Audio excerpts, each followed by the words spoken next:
Bienvenue dans Terrienne, l'émission sur la condition des femmes dans le monde. Cette semaine, dans le sillage de la conférence des Nations Unies sur l'océan, Terrienne vous emmène en Bretagne, au Guilvinec, au festival de photos L'Homme et la Mer, rebaptisé cette année Femmes et la Mer. L'occasion d'aller à la rencontre d'une photographe engagée, Fabridetti, qui signe une série intitulée Les Naphtha Tribes, une tribu de guerriers et guerrières imaginaires qui vivraient sur le 7e continent, c'est-à-dire ce continent qui fait 3 fois la taille de la France et qui n'est composé que de plastique aggloméré au milieu du Pacifique.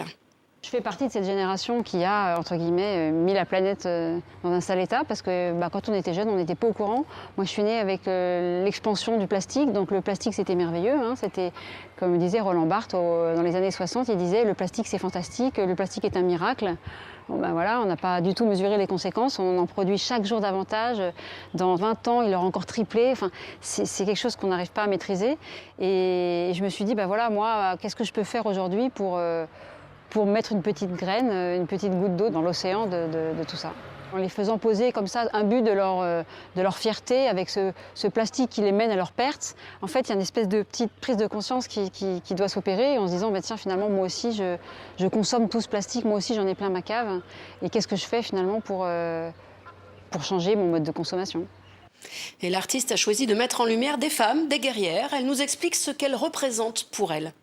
Il n'est pas question d'en faire des femmes-objets, c'est toujours des guerrières. D'ailleurs, il y a autant de femmes que d'hommes dans cette série, et elles ont des postures tout à fait nobles et dignes, et ce sont souvent des reines, comme l'affiche du festival d'ailleurs, c'est la reine de la tribu.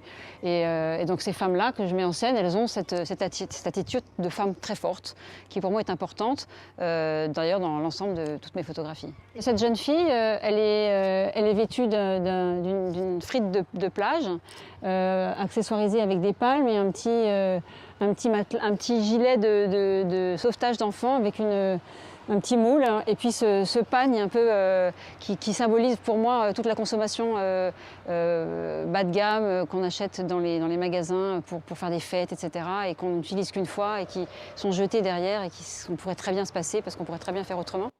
Et Fabridetti a choisi de faire passer son message pour un avenir sans plastique avec humour, de manière décalée, histoire de toucher le plus grand nombre et de conserver aussi une note d'espoir. Pourquoi je raconte les choses comme ça? Pourquoi je parle du plastique avec une forme de décalage, d'humour? C'est parce que je crois qu'on en a parfois marre d'être culpabilisé et de voir toutes les horreurs qu'on a produites, et que la prise de conscience peut être prise autrement, peut être prise avec une note d'humour, peut être prise en regardant des choses qui sont belles et néanmoins qui remettent en question notre mode de vie. Donc c'est vrai que pour moi, raconter des histoires un peu autrement et faire réagir les gens en racontant un peu des contes, c'est ma manière à moi de faire de la photo. Un dossier à retrouver sur notre site ainsi que plein d'autres infos, et cela durant tout l'été. Quant à moi, je vous donne rendez-vous ici même à la rentrée en septembre.